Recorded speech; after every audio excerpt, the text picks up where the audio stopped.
வீட்டில் காவேரி, பாட்டி, சாரதா எல்லாருமே இருக்காங்க. அப்போ காவேரி சொல்கிறாங்க, அவர் போயிருக்காரு, கண்டிப்பாக நல்ல முடிவாக தான் எடுத்துகிட்டு வருவார் அப்படின்னு காவேரி சொல்கிறாங்க. அதை கேட்டோன்னே அவங்க அம்மா சொல்கிறாங்க, இல்லை என்ன பண்ணுவாரோ தெரியலையே அப்படின்னு சொல்லிட்டு ரொம்ப கஷ்டமாக பேசிகிட்டு இருக்காங்க. அதுக்குள்ளே குமரன் சொல்கிறாரு, கண்டிப்பாக விஜய் ஒரு நல்ல முடிவை தான் எடுப்பார். ஏன்னா காவேரி அவருக்கு ரொம்ப பிடிக்கும். சப்போஸ் அவர் நல்ல முடிவு எடுத்துகிட்டு வந்தால் நீங்கள் காவேரியை விஜய் கூட சேர்த்து வச்சுருங்க அப்படின்னு குமரன் சொல்கிறாரு. அதை கேட்டோன்னே சாரதா சொல்கிறாங்க, சரி பார்க்கலாம் அப்படின்னு சொல்லிட்டு பேசிகிட்டே இருக்காங்க. அதுக்குள்ளே வராரு விஜய். வந்தவொடனே எல்லாருமே ஓடி போய் பார்க்குறாங்க. காவேரியும் பார்க்குறாங்க. வாங்க உள்ளே வாங்க அப்படின்னு சொல்லிட்டு கூப்பிடுறாங்க. ஆனால் விஜய் உள்ளே வரவே இல்லை. அப்படியே நின்றுட்டே இருக்காரு. ஏங்க உள்ளே வராமல் நின்றுட்டே இருக்கீங்க, உள்ளே வாங்க அப்படின்னு காவேரி கூப்பிடுறாங்க. இல்லை காவேரி, ஒரு முடிவு தெரிஞ்சால் தான் நான் உள்ளே வருவேன் அப்படின்னு சொல்கிறாரு. அதுக்குள்ளே சாரதா, பாட்டி, குமரன், கங்கா எல்லாருமே வந்து நிற்கிறாங்க.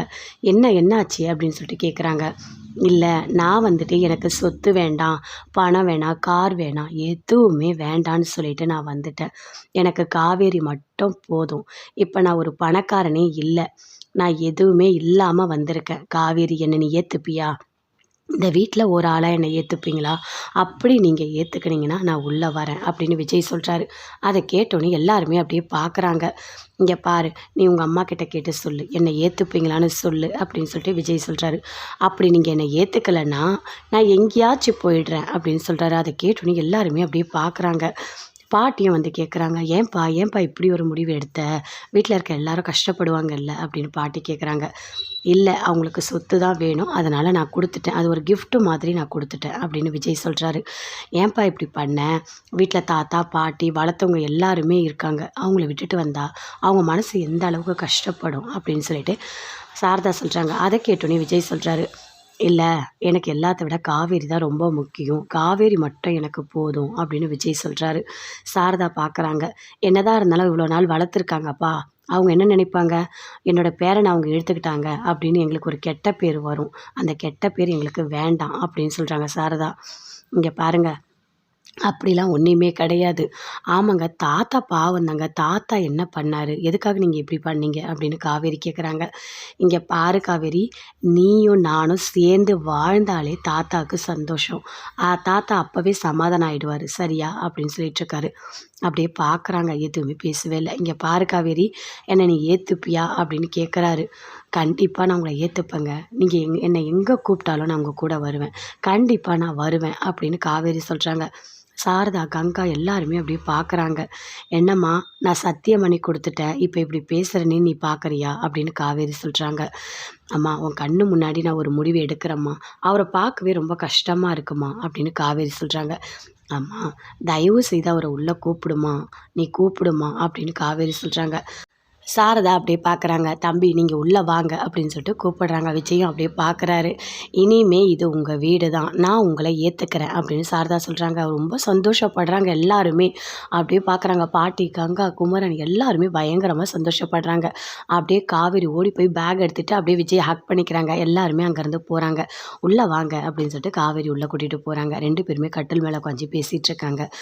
என்ன காவேரி, நான் வந்துட்டேன் பார்த்தியா அப்படின்னு சொல்கிறாரு. ஆமாங்க, எனக்கு நல்லாவே தெரியும், நான் பாப்பா உங்களுக்கு ரொம்ப முக்கியம்னு எனக்கு தெரியும் அப்படின்னு காவேரி சொல்கிறாங்க.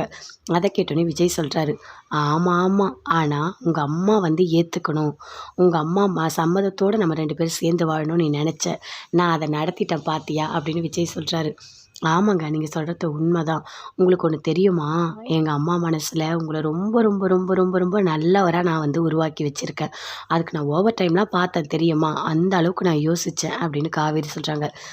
ஏய் காவேரி, நான் நல்லவன் தாண்டி, அதை நீ சொல்கிறதுக்கு ஓவர் டைம் வேறு பார்த்தியா, நீ நல்லா சாதாரணமாகவே சொல்லியிருக்கலாமே அப்படின்னு விஜய் சொல்கிறாரு. என்னங்க இப்படி பேசுகிறீங்க அப்படின்னு சொல்லிட்டு காவேரி சொல்கிறாங்க.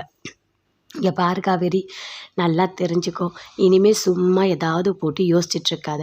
நீ ஏதாவது போட்டு யோசிச்சுட்டு இருந்தாலே எனக்கு உன்னை பார்க்கவே பயமாக இருக்குடி, நீ எப்போ என்ன பண்ணுவனே தெரியல, நீ யோசித்து தான் இந்த நிலைமைக்கு கொண்டு வந்து விட்டுட்ட, இனிமேல் நீ யோசிக்காத சரியா, நாம் 2 பேரும் சேர்ந்து சந்தோஷமாக இருக்கணும், அதை பற்றி மட்டும் யோசி சரியா அப்படின்னு விஜய் சொல்கிறாரு.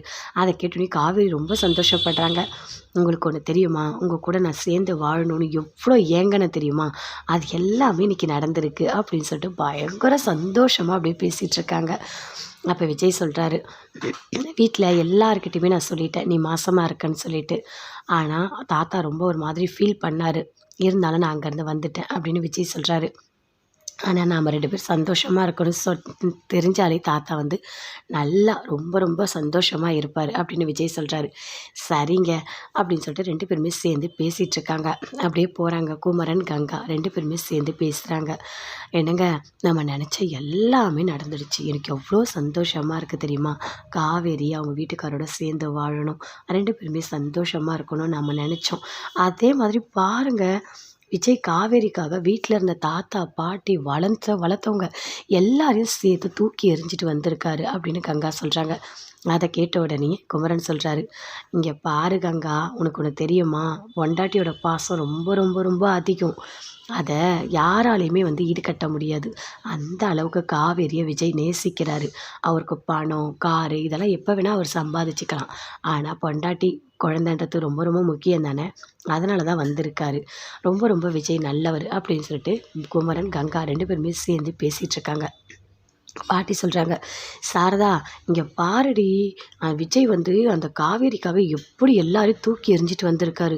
சொத்து வேணாம், பணம் வேணாம் அப்படின்னு சொல்லிட்டு. இந்த காலத்தில் யார் அப்படி இருக்கா? பணம் தான் வேணும், சொத்து தான் வேணும்னு பொண்டாட்டியை தூக்கி எறிகிற காலத்தில் இவர் பொண்டாட்டிக்காக எல்லாத்தையுமே விட்டுட்டு வந்திருக்காரு அப்படின்னு சொல்லிட்டு பாட்டி சொல்கிறாங்க. ஆமாம் ஆமாம், நீங்கள் சொல்கிறதெல்லாம் கரெக்டு தான். எனக்கே ரொம்ப கஷ்டமாக இருந்தது, பார்க்கவே ரொம்ப பாவமாக இருந்தது தெரியுமா? எந்த அளவுக்கு காவேரி மேலே பாசம் வச்சுருந்தா இப்படி வந்திருப்பார். என்கிட்ட எதுவுமே இல்லை, என்னை ஏற்றுக்கங்கன்னு சொல்லும்போது என் மனசே அப்படியே கலங்கிடுச்சு தெரியுமா? எனக்கு ரொம்ப ரொம்ப கஷ்டமாக இருந்தது அப்படின்னு சாரதா சொல்கிறாங்க. சரி சாரதா, இது வரைக்கும் நீ எடுத்த முடிவுலையே இப்போ எடுத்த முடிவு தான் ஒரு நல்ல முடிவு. 2 பேரையும் சேர்த்து வைக்கணும்னு நீ நினச்ச, அது போதும் அப்படின்னு சொல்கிறாங்க. ஆமாம், பின்ன என் பொண்ணாச்சே, அவள் வேறு வயிற்றில் குழந்தைய வச்சிட்ருக்கா. இந்த நேரத்தில் நான் என்ன பண்ணுவேன்? என் பொண்ணு சந்தோஷமாக இருக்கணும். அவள் மனசு முழுக்க விஜய் தான் இருக்காருன்னு நான் நல்லா தெரிஞ்சுக்கிட்டேன். அதனால தான் 2 பேரும் நான் சேர்த்து வச்சுட்டேன். எப்பா, பெரிய கஷ்டமே போயிட்டா மாதிரி இருக்குது. என் பொண்ணை பார்க்க என் மனசுக்குள்ளே அவ்வளோ கஷ்டமாக இருந்தது. ஒரு நல்லவனை தான் கல்யாணம் பண்ணியிருக்கா. ஒரு நல்ல வாழ்க்கையை தான் அந்த கடவுள் கொடுத்துருக்காரு. அது வரைக்கும் எனக்கு ரொம்ப சந்தோஷம். இதை நான் எப்போவுமே அவங்க 100 வருஷம் நல்லா இருக்கணும், அதை நான் பார்க்கணும் அப்படின்னு சாரதா சொல்கிறாங்க. இங்கே பாருடி, என் பையன் எந்த தப்புமே பண்ணலை. என் பையன் பெற்ற பொண்ணுங்க எல்லாருமே நல்ல மாப்பிள்ளைங்க, நல்ல வாழ்க்கை தாண்டி அமையும் அப்படின்னு பாட்டி சொல்கிறாங்க. ஆமாம் ஆமாம், அது என்னவோ உண்மைதான். உங்கள் பையன் உங்கள் பொண்ணை அப்படி வளர்த்தாரு, அதனால தான் எல்லாமே நல்லதாகவே நடக்குது அப்படின்னு சாரதா சொல்கிறாங்க. விஜய் அப்படியே காவேரியை பார்க்குறாங்க, காவேரியும் விஜயை பார்க்குறாங்க. 2 பேருமே ரொம்ப பாசமாக அப்படியே பார்த்துக்கிறாங்க. ஏய் காவேரி, பாப்பா எப்படி இருக்குது அப்படின்னு கேட்குறாரு. நீங்களே பாருங்கள் அப்படின்னு சொல்லிட்டு காவேரி சொல்கிறாங்க. அப்படியே வயிற்றை தொட்டு பார்க்குறாரு. பார்த்துட்டு, பாப்பா இப்போ பார்த்தியா, அம்மா அப்பா 2 பேருமே ஒன்று சேர்ந்துட்டோம். இனிமேல் உன்னை நாங்கள் நல்லா பார்த்துப்போம் சரியா? நீ கவலையே படாத, அப்பா உன் கூடவே இருக்கு.